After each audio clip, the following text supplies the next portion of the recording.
Right, Simon here, GM8NYB. I'm just going to give a quick update on the CR100, especially the alignment of the IF around the crystal.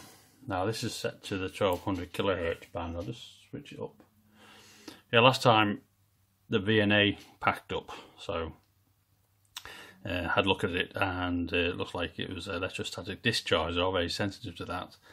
And I think it was just the way I set it up. I realised, I'll show you in a minute what I did, but I've got a new VNA and it seems to be working. I've put some more protection on it, so it shouldn't happen again. This is I'll switch that up to the 3, that's 3K.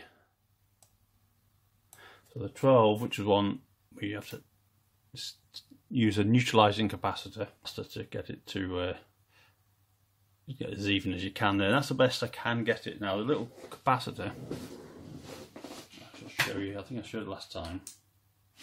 I'll move the cam in here. I think you can see it just there, right under that red wire there. So just to show you, in the book, it says you get a peak for the crystal, and you're supposed to move the peak to the middle. Now I set it to 465.66, the whole IF's tuned up to that, and that was the frequency I found the crystal resonated at. So if you just watch the screen there, I'll move it, you see the blip. It's not quite as clear cut as it says in the manual with their equipment, but we'll have a look.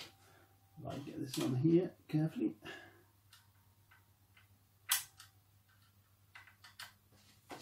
Right.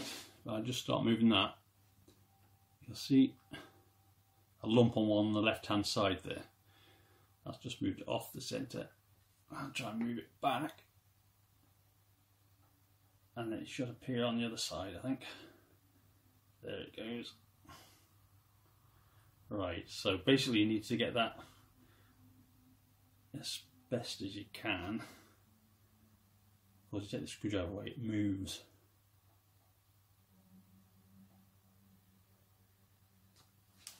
We'll leave it at that, so that's basically it.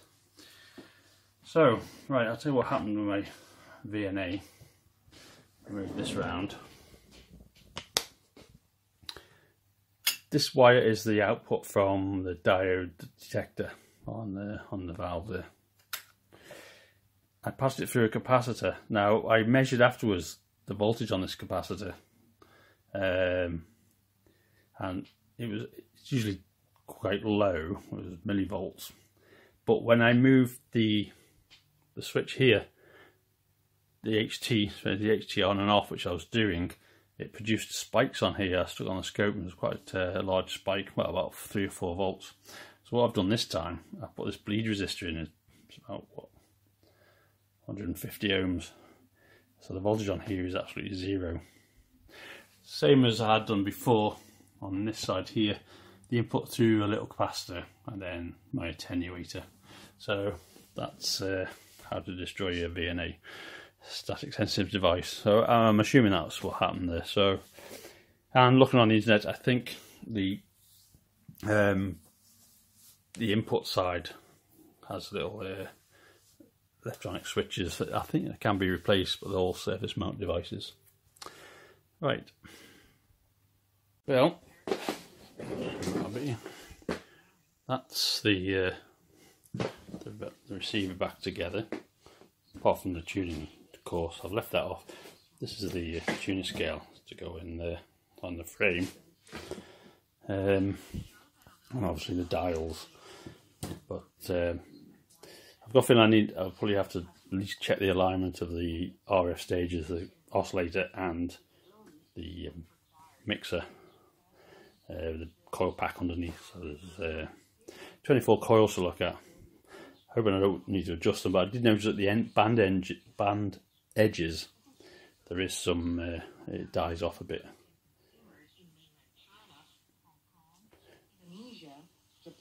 That's it on band 5. I've got some interference coming from somewhere. I've got a doublet on it, but I've got a feeling one of the ends of the doublet's come off. It's not quite balanced. That's the interference are picking up for some reason. Local interference. You don't normally get that. It could be off the bench. So we do get a station. That's range 5.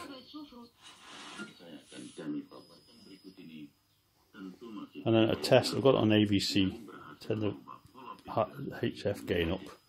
If I turn the AFC off, it should distort.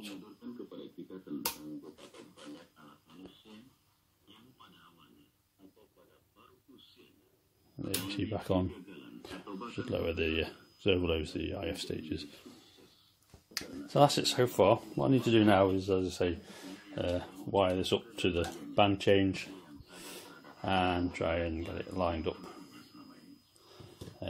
against the frequency. I may have to make a new legend here, so to match up. One other thing is, I put these new valves in, and they look smaller, so that that's the oscillator. You can see it pulling as you put your fingers near it. Yeah, that's the oscillator, and you can see it. I can really get up. So it's pulling the oscillator just by having your fingers near it. But because the valve is slightly, it's a new valve, new old stock, it's slightly smaller. But I thought this was going to short out, but it doesn't. It sort of covers it okay. That's it. So far so good. One other thing, I was demonstrating my ganging tool. This was it. I didn't actually show it very well. That's the plastic tube on it. That's the socket on the end, and of course that runs down. So I'll show you how I'll do it. I'll stick on the BFO. So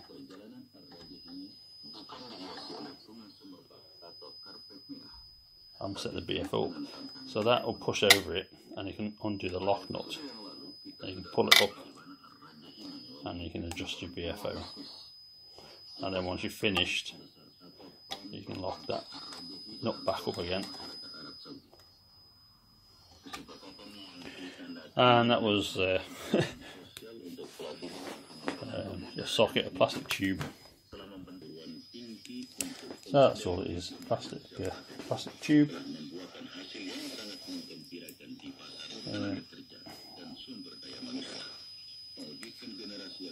So I can't get the socket out now. I'll put it in that well. It's just wedged into the plastic tube, and that's a piece of the inner is just a piece of telescopic aerial. A bit like one of these. I'll just use the last bit there. Anyway, that's it for now. A little update. Written okay, so happy with that there. A few little bits and pieces to do. Next thing is to try and get this on and have a look at the alignment of the RF stages there. And then it's work on the case, get it all nice and clean. Maybe redo the new front panel, and we'll see how it goes from there. Right, thanks for watching. That was just a little update there to catch up on the from the last one. Okay, thank you for watching. Click like, and I'll see you next time.